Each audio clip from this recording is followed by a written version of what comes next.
dia penampilan dari kelas 11-10 kelompok ketiga dengan judul Jangan Terlalu Dalam. Selamat menyaksikan.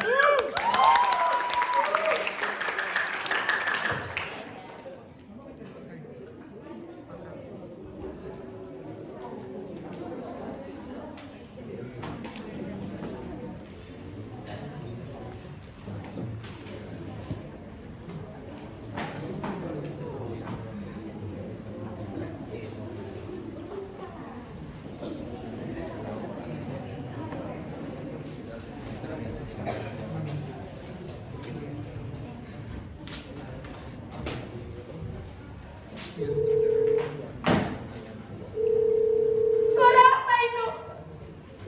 Suara apa itu? Tidak! Tidak! Di mana?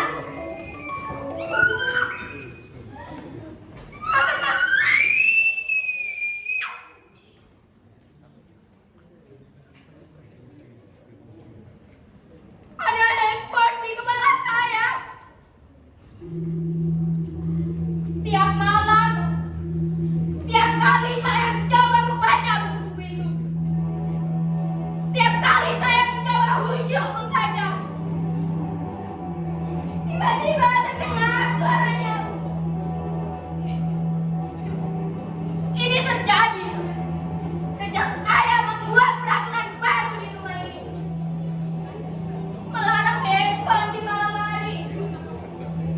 Yang saya harus menyerahkan benda pujaan itu pada ayah. Maka saya akan duduk di bangku ini, menghadapi buku-buku yang bisu dan tak asik ini, hingga saya tidur.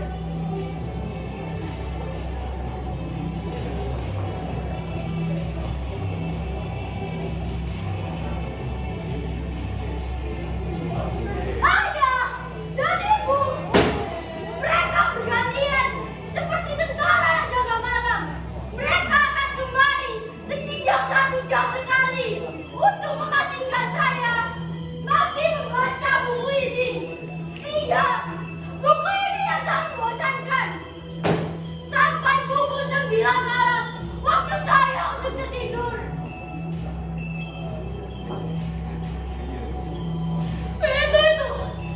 Pintu itu tak boleh saya kunci sejak tidur saya tiba. Ini adalah peraturan kedua. Setelah ini, sekitar 15 atau 20 menit lagi, mereka akan datang berpatroli kamar ini. Artinya, saya harus duduk di bangku ini, membaca buku ini. Tapi setelah itu terjadi, izinkan saya berbagi cerita kepada kalian semua.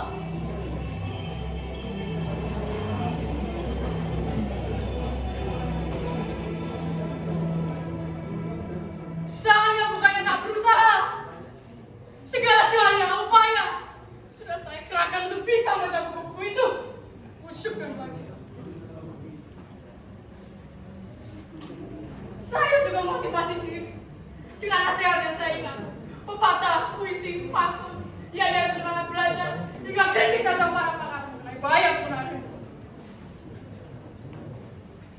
Tapi herannya, hal-hal yang biasa digunakan orang-orang untuk memotivasi diri tak juga meningkatkan gairah saya untuk tahu membaca buku-buku itu.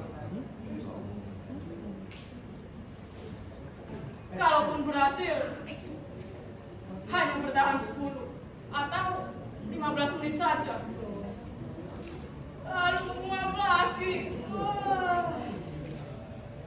Sedangkan kritik tajam para pakar itu tak juga menghilangkan rasa rindu saya terhadap handphone.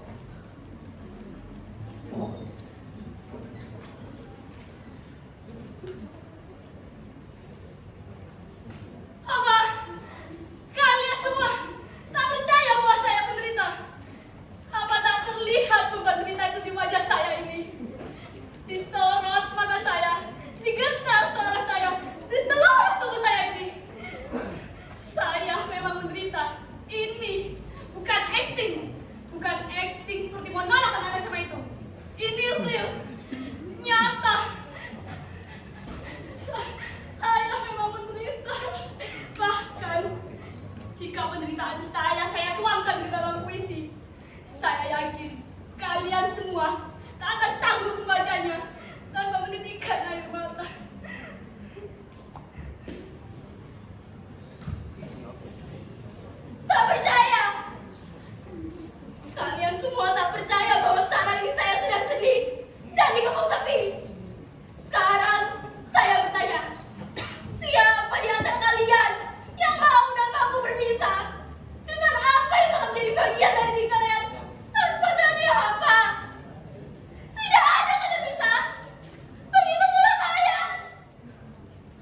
ada peraturan seperti itu.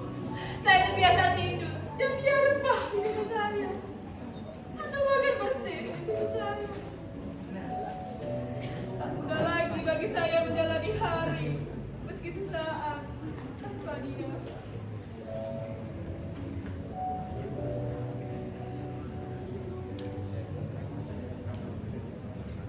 Kadang, kalau saya tak kuasa menanggung rindu padanya, saya ambil kasihnya dan saya dekatkan ke dada saya seperti ini. Oh, handphoneku.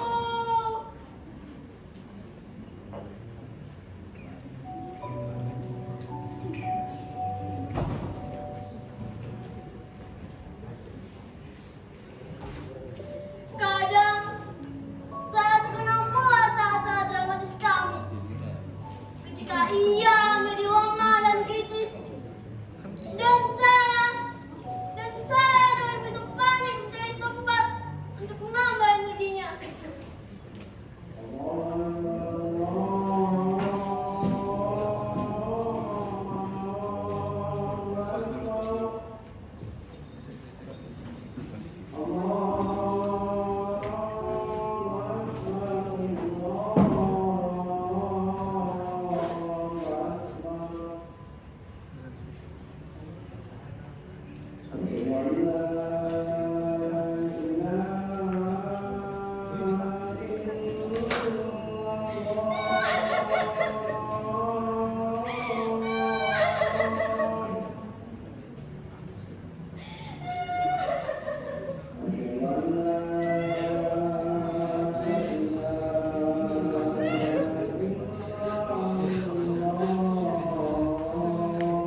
Ada lebih mengiakan selain mendengar notifikasinya.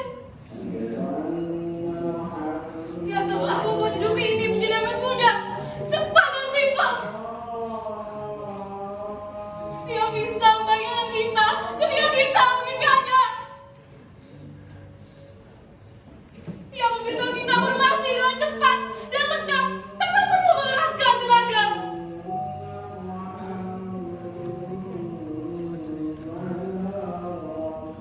Bahkan kini, ia beri banyak sarana demi kesejahteraan kita dalam tempo yang singkat.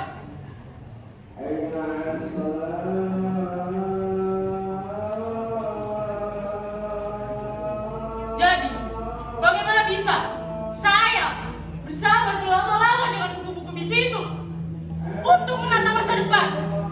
Itu sangat menghabiskan waktu, tenaga, dan pikiran.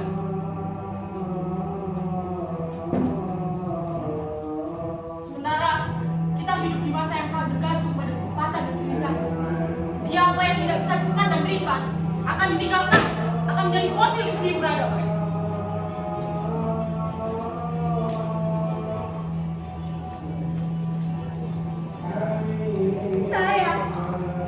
Saya pernah hampir berhasil untuk tak terlalu bergantung kepadanya, selain hanya untuk hal-hal penting saja. Hingga malam itu, saya melihat ayah dan ibu. Mereka sedang asik dengan handphonenya dan terlihat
Berat